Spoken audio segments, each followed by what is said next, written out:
Everybody, welcome to Leon's Chainsaw Parts and Repair. We're looking at the Exxon Valdez here. Nah, I'm kidding, it's Jeff's Mini Mac 30, but it came out of the box covered in oil. So I don't expect to find much of anything left in the tank, but it was definitely leaking around that cap. No. These McCullochs are oil leakers. It's kind of rare to find one that doesn't leak. And you're not going to stop it. That's all there is to it. Alright, so the laundry list on this one: air filter, fuel filter, starter rope, it may just need wound, it may need a spring. So the manual oil pump doesn't work, or doesn't seem to, and I would agree, something's collapsed here. I don't know if the spring's gone bad or what we've got going on, but I want to get this cover off. We'll just see. Yeah, I didn't even see a bubble there, but if I can find my oil can, we'll do the official test. If there's no bubble, it ain't pumping. Okay. And there's no bubble, so I don't know what we'll find there. I really don't. But regardless, we got to get it, at least get the tank out. Alright, that's a new plug. I can't remember if it ran beyond that. That's really sad, but I can't. That is terrible. Okay, here we go. Runs well, but I haven't cut with it yet. It appears the oiler may need some attention. I know the previous owner also replaced fuel lines, a few other small items, but I found a loose bolt and I'm questioning the overall saw. Long story short, I'd like to package it up and send it to you for a thorough once-over inspection to make sure everything's correct. My dad had one similar when I was a kid, so it has some sentimental value. Okay, perfect. So I am going to say that we're going to pop this thing out of the case. Oh, come on. Don't upset me. And we'll do that just to go through everything. And I already see some of what Jeff's talking about. This screw on the bottom of the saw here is not a original McCulloch screw. Well, maybe it is. Jury's out on that one. Might be. Most of their screws had slots, but you know, the early ones, I'm trying to remember now, and I'm failing to remember. Yep, we'll just plan on pulling this and doing a quick once over on everything.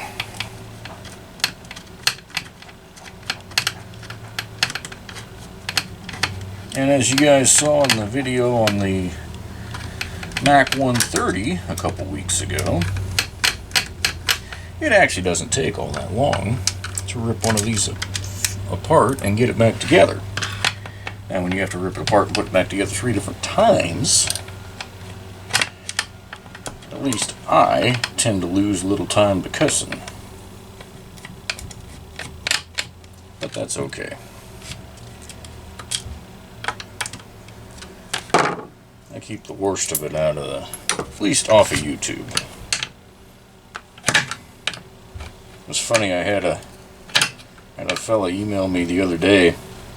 Said, hey, buddy gave me this Super XL, but it's got this wrong, that wrong. I really don't need it. You want it? Just swing by, pick it up. I'm in somewhere else out of Pittsburgh.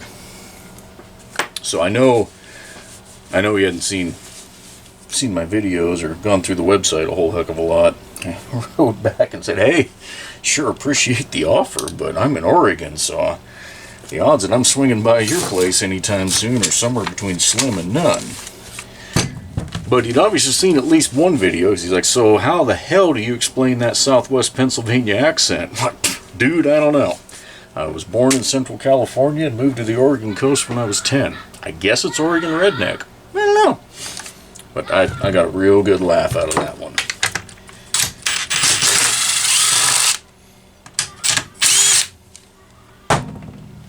It is ironic, though. My mom was born in southwest Pennsylvania. Grew up there. But that was some time ago. Okay. Well, the tank's not filthy. I think the saw was laying on its side in the box. I think that's part of the problem. Looking for signs that it was leaking down here, and thankfully I'm not seeing them. I'm not seeing them at all, and that's good. Whoa. Well, I can see why you wanted an oil filter, or a fuel filter put in it. Somebody took the damn thing out. That's an interesting, although not wise, choice. Alright, so that screw is loose.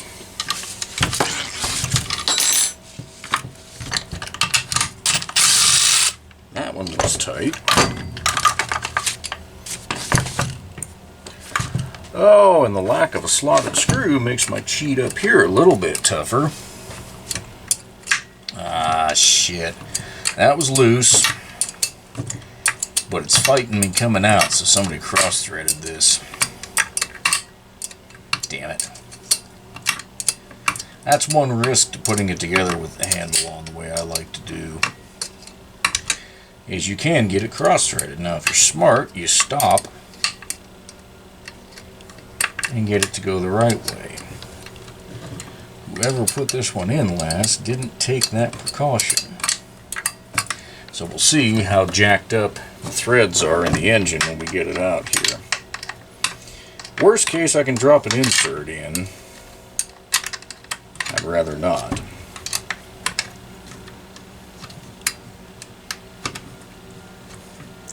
We'll also see if some material comes out on the threads of the screw.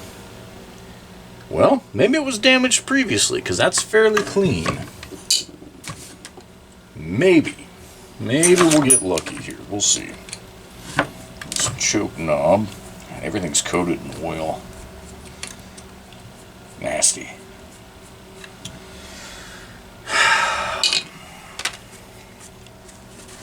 Makes a mess. Okay, pop that plug wire out. Let's get our... Come on, baby. There she goes. Throttle rod's loose. Again, I like to rotate the magnet up so I can see it right there. It helps hold that throttle rod in place. Hi-ho, hi-ho. Out of the case you go. Alright. What a mess. We're going to clean that up. I'm going to cut this. That's going to get a new rope regardless, because it's pretty short. Yeah, that should have taken off like a scalded cat going zinging around.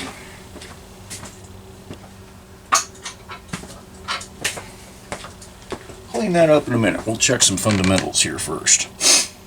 Now, if it runs well, I have got zero reason to open that carburetor up.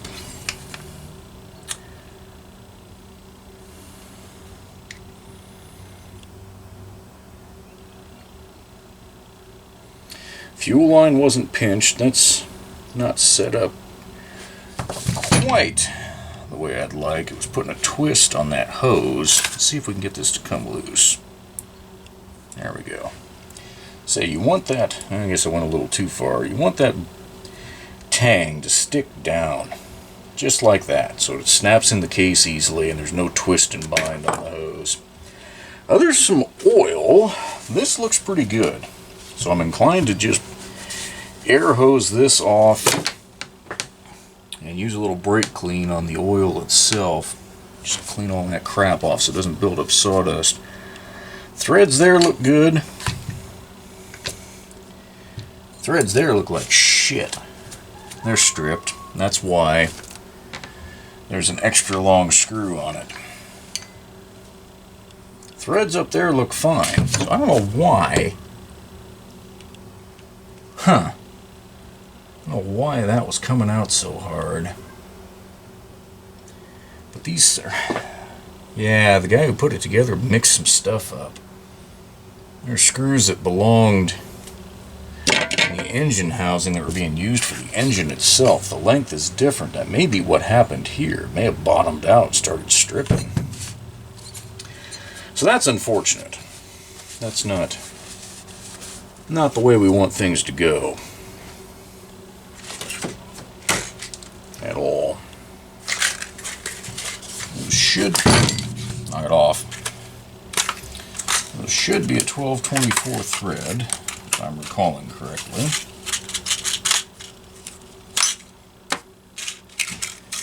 I'll obviously check that before proceeding.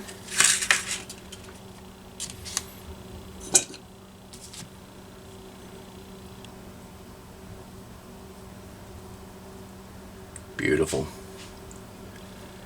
Beautiful. Alright, I can never remember 15/64. Grab a drill bit.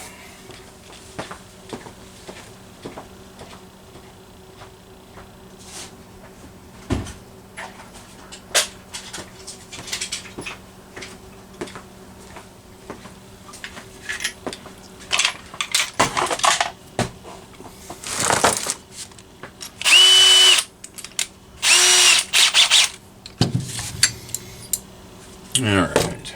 It's unlikely to happen, but I'm going to put a plug back in there just so that we don't accidentally get some shavings. Wow. Yeah, that's pretty bad.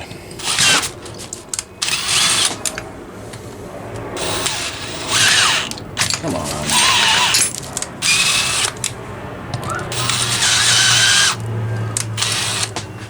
I'm so stripped. To get this drill bit to start is a pain. And come on. That's irritating.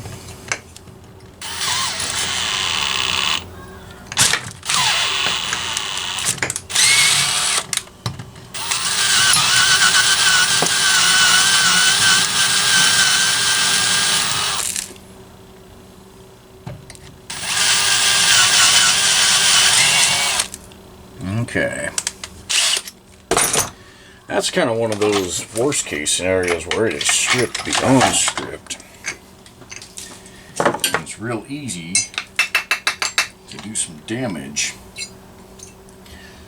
because the bit is biting into so little metal it likes to try and cock sideways and jam up like that. Using a smaller drill bit, if you run into that, it can actually break the bit off in the hole. Again, it's not desirable.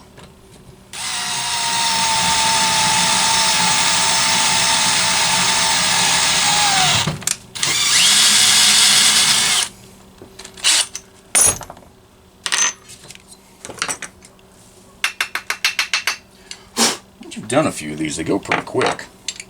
So you get a nice prep when you do it right. And again, not everybody agrees with this, but I like to put a little dab of Loctite Red on the outside of one of these inserts.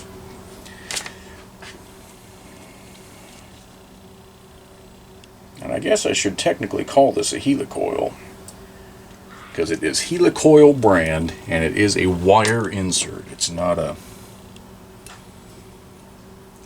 one of the cast metal ones that you pound on the end like I've used for spark plugs.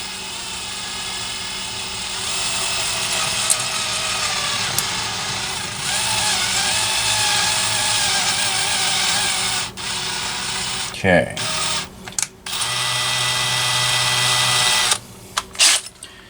Get it just a little under half a turn below the top there, just enough that wire will expand and bite. That's what's going to keep it from unthreading. And then you use a suitable tool to bust the bottom of the wire off. Okay. that one's repaired. The other two don't need it. So that's a plus. That's a good thing. Not all the oil leaked out on that tank. Ain't that special? Yeah. That thing's going to get a bath with hot water, folks. Alright, so since it runs good, again, I don't need to go into that carb.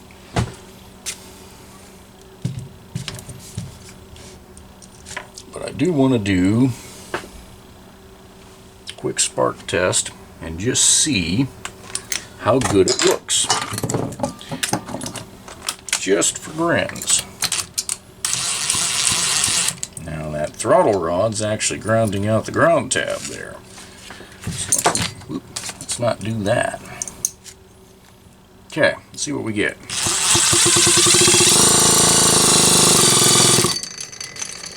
Other than the clip falling off.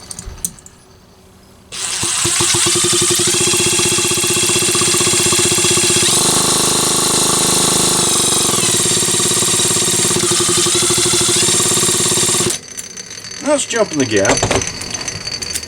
It's basically where it needs to be. I like a lot of the home lights that I work on will spark at a slightly lower RPM, but you know, I don't have a funny, I'm not sure I have anywhere that talks about what capacitance this condenser should have, but the fact that it's jumping that spark where it is, it's fine. So, I think I'm going to turn the camera off for a minute while I give everything a big bath. And we'll come back. Okay, that's a little bit better. So let's see if we can figure out what's going on with the oiler. I'll go ahead and put some paper towel in here so it's not oozing all over the place. Well, I can tell you part of what's wrong with it. It's not indexed. God, we might not need any new parts on that. See how the spring is off to the side and the pump is not even in the plunger hole? That's probably part of the problem. It's probably most of the problem. Now, this doesn't have a retainer tab on it. I know the later ones did. So this may just have been an issue of, get the spring to come out. There we go. That spring's in a pretty janky shape. That's garbage. We're going to replace it. Now, not everything in this kit is needed. This is a generic kit that HomeLight had at the end there that covered pretty much all of these tanks. And it was complete. It had your spring, your plunger, and both actuating rods. And I think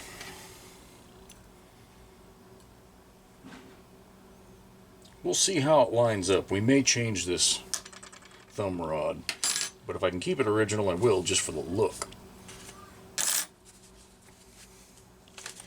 But notice, this one has a snap retainer. So if you've got one of these black plungers and you're trying to get it out, don't just reef on it. You'll break that thing. You've got to line it up, reach down in there, and depress that as you're pulling out. But the plus side is when you take this apart, it won't go zinging across and do what this thing did. So, now that spring just fits on there. Real loose, see? I don't want that falling off in there. I don't want to give myself a reason to swear. I come up with reasons without making them worse. I'm going to put some grease on there. Bloop. Now it'll stay. But only if you make the bloop noise. It's the only way it works. Okay. And then I'm going to watch as I feed this down in here. I can see the spring going in the hole. Plunger's going in. Now it's in place. You can hear the pump action. We're back in business.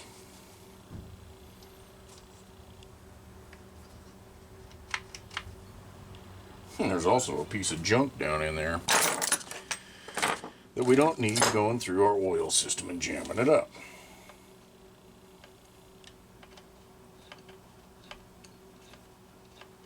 Come on, you. Oh, hell.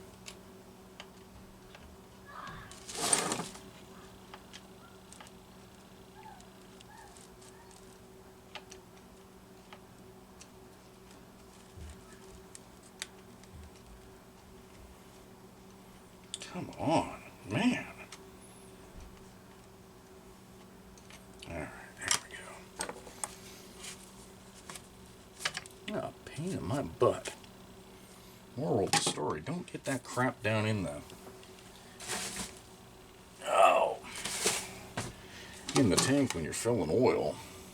Otherwise you're going to end up doing what I just did. And that doesn't look good on anyone. Alright, so the fuel filters on these things are a pain in the ass. I can't describe them any other way. You got a square filter, rectangular, that goes in a round hole. Don't ask me whose bright idea that was. How do you make it work? Well, you just do. You just get it started and you keep on pushing and work it in. Try not to lose too much of the felt off to the side.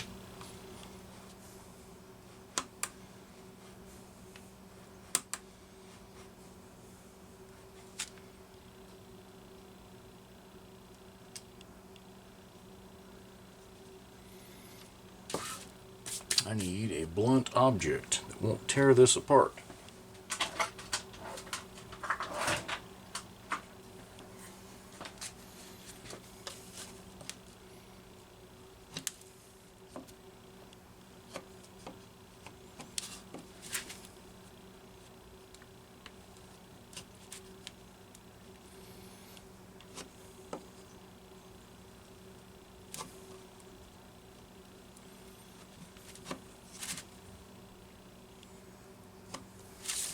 Okay, we're getting there.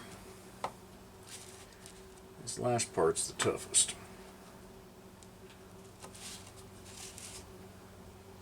And none of it's really hard.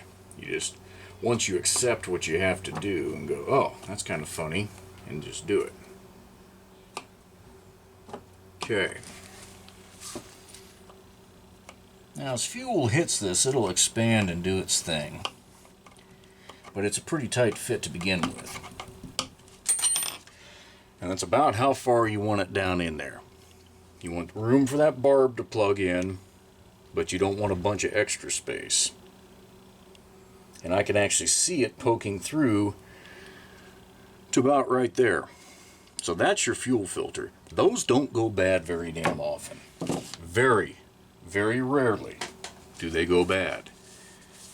Best test you can do is take the tank off, put it with a little fuel in it, or put some in it, and hold it up like this. And if you can get drip, drip, drip, drip, you're good. Usually it's a lot more than that. If it's been dry for a while, it might take a second or two for the wick to fill up. But again, if you can hold it and get fuel coming out, it's fine. Don't waste your time. Those filters just don't go bad that often.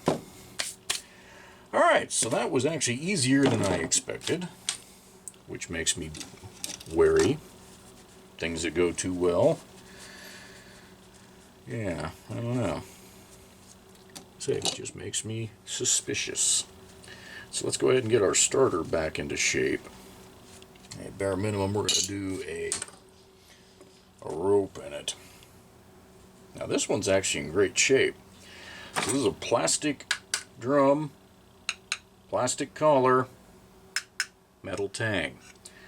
That plastic collar on most of them is cracked. This one somehow isn't. Even new out of the box, most of them are cracked. That's okay. It's when that metal piece starts slipping inside that you're kind of screwed. I've tried every type of epoxy you can think of that that I have access to. I've tried drilling a hole using small rivets. If it starts slipping, you're pretty much SOL. And these have been out of production for a long time. So when they do pop up on eBay, guess how much they cost? $1 bazillion. Okay. Nothing wrong with that spring. Nothing wrong at all. So somebody just didn't wind it tight enough. And this is rope that's too big for this drum. So we'll get rid of that. Oh, is there enough left on here? Barely, but yes.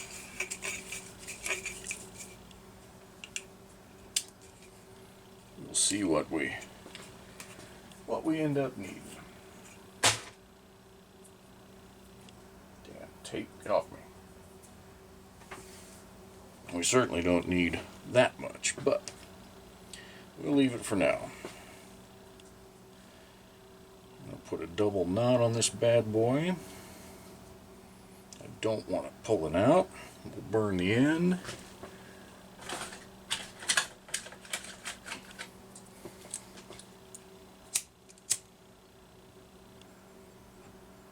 Obviously, you want to make sure you don't have anything flammable in the air on your bench before you do this. That should be self-explanatory, but I assume nothing anymore. Okay. Come on, you. Play nice in the sandbox. Fine.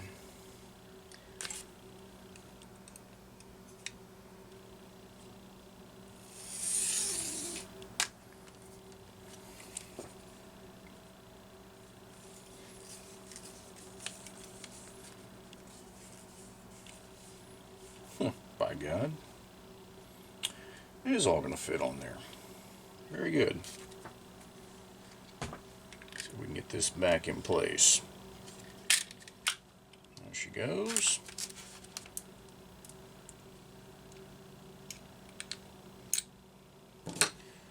That's kind of a pain to get aligned.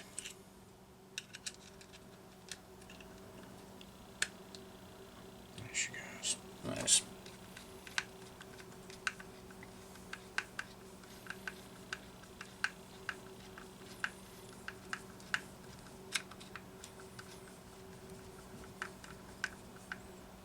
Okay, free moving, that's what we want. I don't want to tension this yet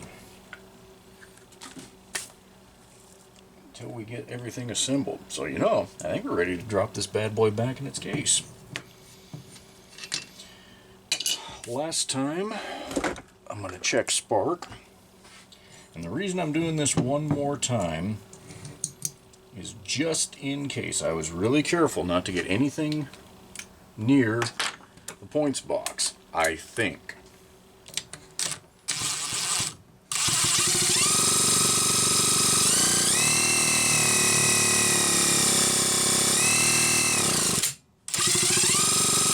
Yep, good consistent spark. If I had accidentally gotten some grease, oil, or other crappiola in that points box and gotten this all back together and she didn't have spark, I'd have probably been upset. So it was worth that to just check. Alright. Fuel line is in place. Get the throttle rod stuck right there. Let's get this going.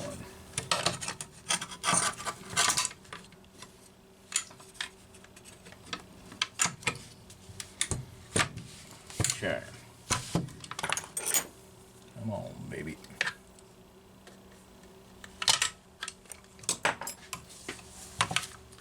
You want to check your fuel hose as you're going together. Make sure it stays in that channel inside the housing.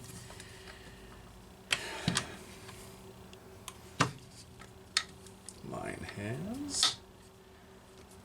Clipped in perfect. That's why I wanted that aligned well, so that wasn't a hassle. Get your spark plug wire back out.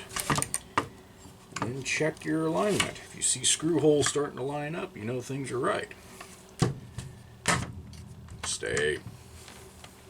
And I see screw holes starting to line up. Now we're going to put the right screws back in the right spots this time. I need a little brake clean.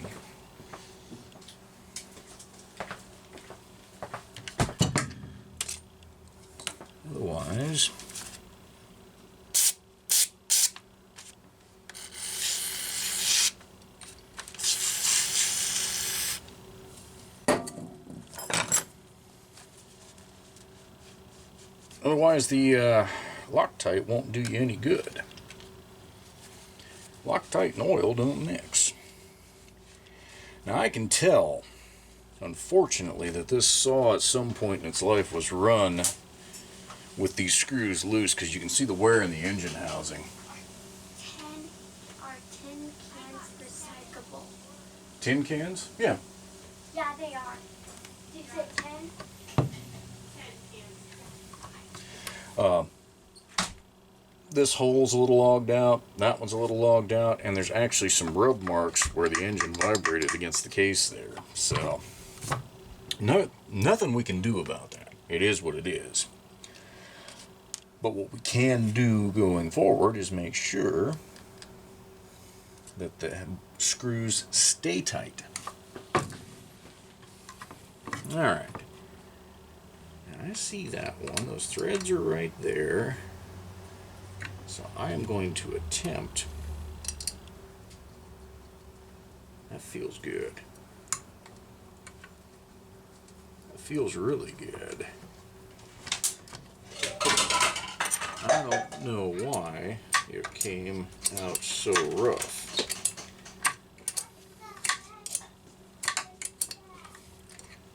The white can, yes, Lily.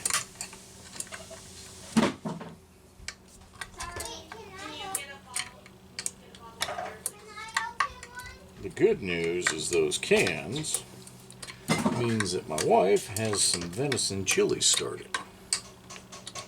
So that's going to be a pretty damn good meal tonight.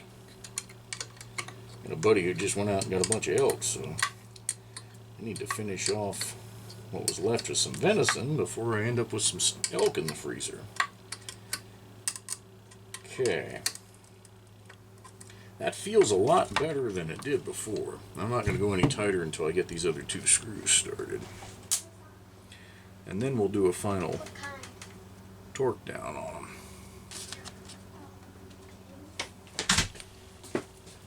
Okay.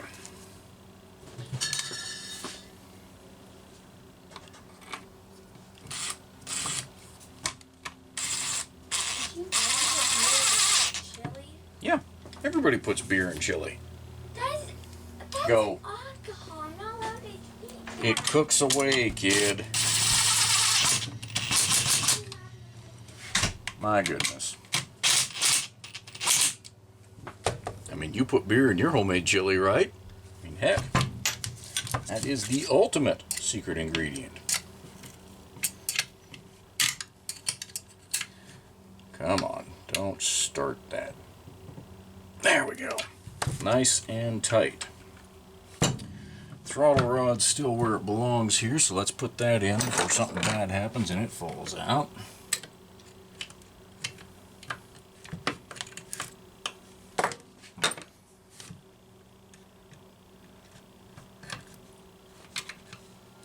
You in? Love it.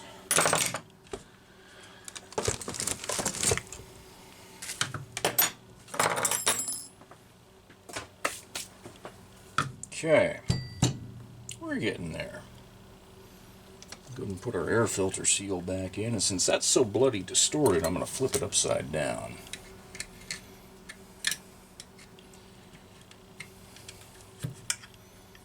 Which achieved nothing, it's still distorted, but hey, a filter will sit against it and pull tight and seal your carburetor. That's what you need. Let's look at this starter. I am going to give that much tension, which is plenty. And I don't want this bastard zinging away from me. Let's get it lined up and indexed. And then we're going to carefully drop a half hitch in there, which is not enough because of that ginormous starter hole. So we'll go to plan B. Stay. Okay.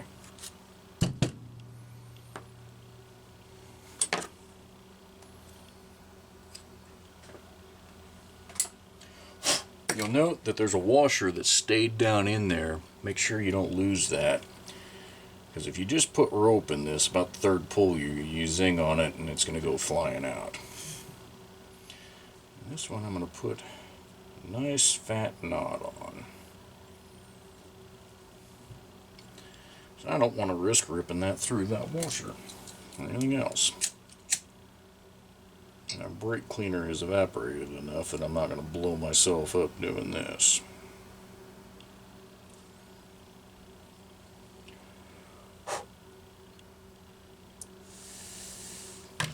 Perfect. Love it, love it, love it. Now that should pull up tight. That's the way it should be. And there's enough starter rope in there that if somebody pulls it so far that they overextend it, they must have arms about 7 feet long.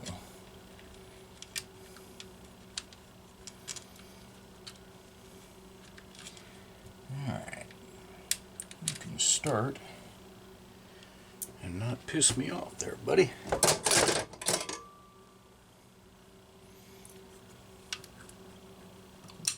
This style starter uses those retaining washers. That's just one extra thing you gotta line up. It's not a big deal, except when they jam the way that one has.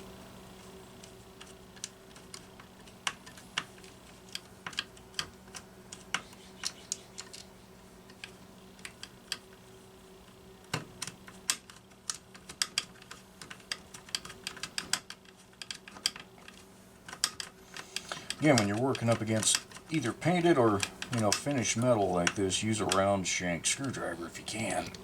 It'll tear it up less, won't bind.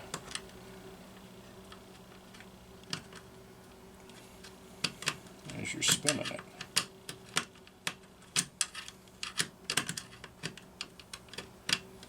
Let me get this to start straight. Could you just, good Lord, where you belong.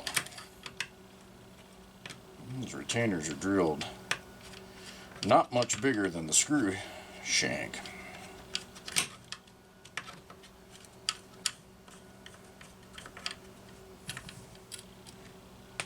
Okay. I don't normally put Loctite on those. Never had a problem with starters rattling off. Hopefully don't start.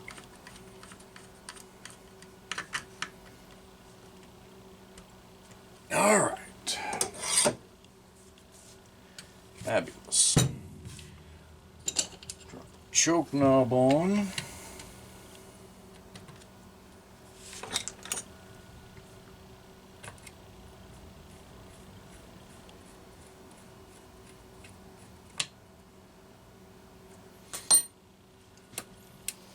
Okay, what do you say we get a tank in place? So you make sure your fuel barb is there and you want it sticking up, a 1/16 of an inch so there's room for the tank to slip over it. And you want that hose fitting pointed as close to straightforward as you can, where everything slides together. And you'll feel tank index on the fuel side, and I'm watching the hose right here, and I want to make sure that goes in the tank. Done.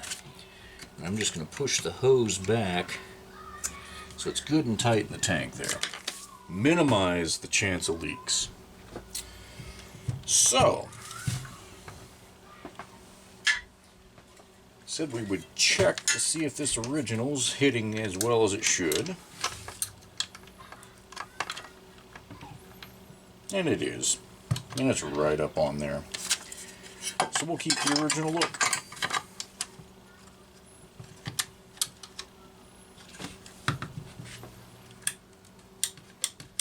I mean, it's hitting it. Square on. Oh. You know, I take that back. When I let it zing back like that, it became kind of a poo-poo. So we'll go with something that has more contact surface. There we go. Much better.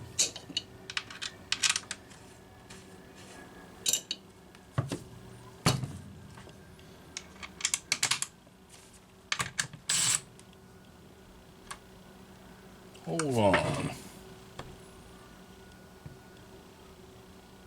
What the hell? I'll show you guys what I'm looking at in a second here.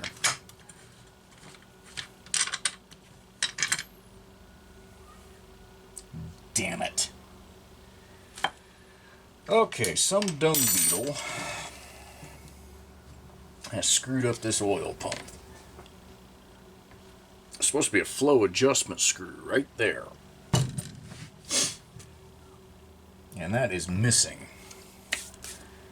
Oh, and trying to get to my McCulloch parts, of which I do not have many. The few that I do have are buried over here.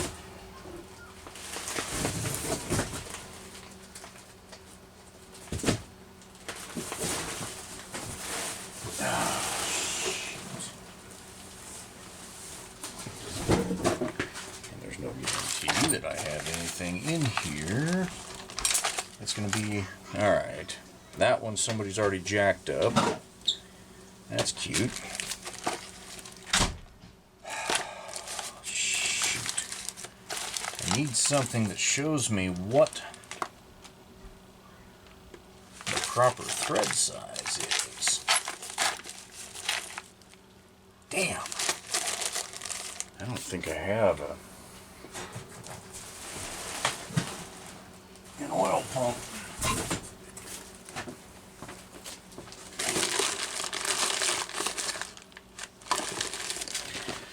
Oh boy. You know, little stuff you just don't plan on. Well, this would be some of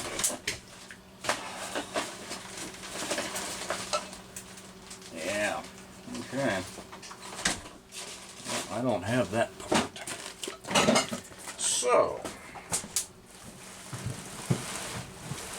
I guess we're going to go off video for a little bit while I try to figure that out. I'm going to go out on a limb and say that's probably where the leak was starting at, because that's your pump stop. The plunger that's going back and forth in there has to hit against that, and there's always oil that makes it on that side. So if we just put it together, put some oil in, I think this thing would make a hell of a mess in one quick hurry. So I'm going to do a little research and see if I can figure out the right thread size, make sure that's not stripped, and yeah, we'll come back. Okay. Amazingly, I had one new old stock. Several more, actually. Okay. We'll fine-tune that with the lid on here.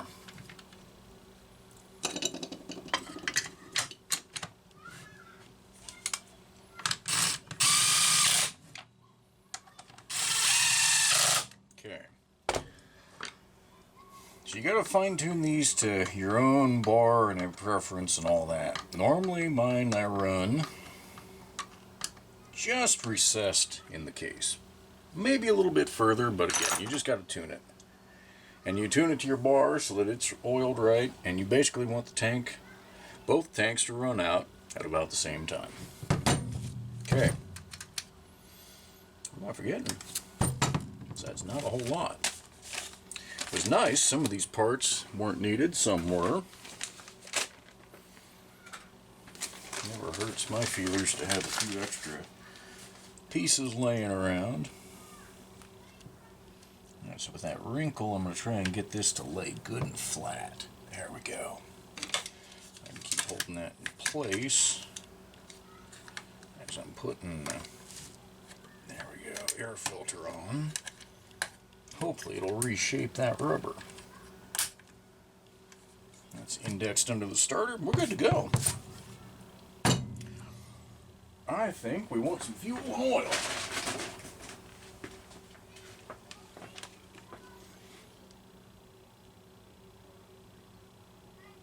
I'm not going to put much oil.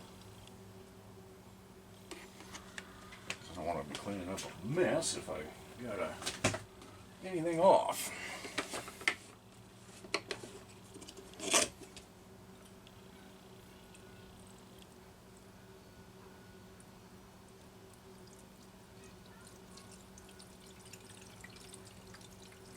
Okay.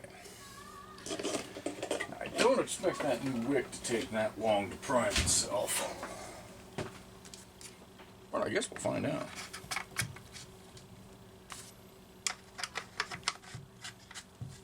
I assume by the time we get the spark plug in, we're going to be able to get this thing to run. Again, this is tight down here. I want to gently get the thing started by hand.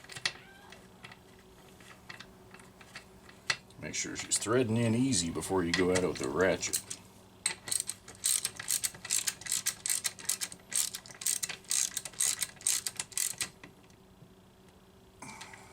Okay.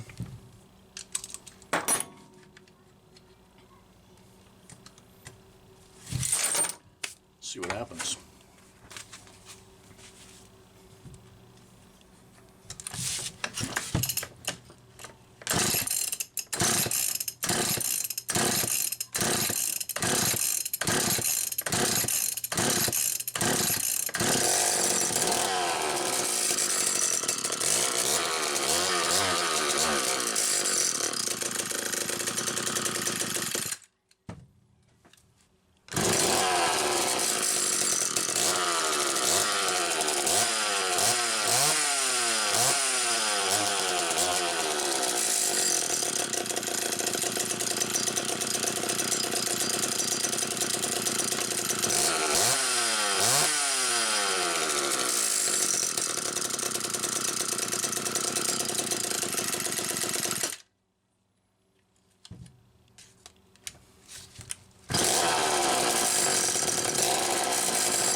Okay.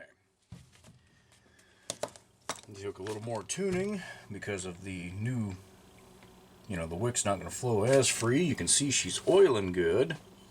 Let's try one pump with the manual. Perfect. Other than the mess. A big mess. Running these things without a bar results in a big mess right quick and in a hurry. So about the only other thing that this saw needs that I can see is a sprocket. And I honestly don't know if I have one of those on hand or if I'm going to have to order it. The risk of it. It's got the old style on there. Not very much light, but it's worn. It's worn pretty badly. My guess is with a bar and chain on this thing, it would tight, loose, tight, loose, tight, loose as you roll it around. It's pretty worn. So anyway, I'll work on a sprocket, but Jeff, think we're good to go. Air filter's on it. Everything inside looks good. We've got that one thread repaired. Screws are back where they belong. Manual oil pump's working. I think we're good to go.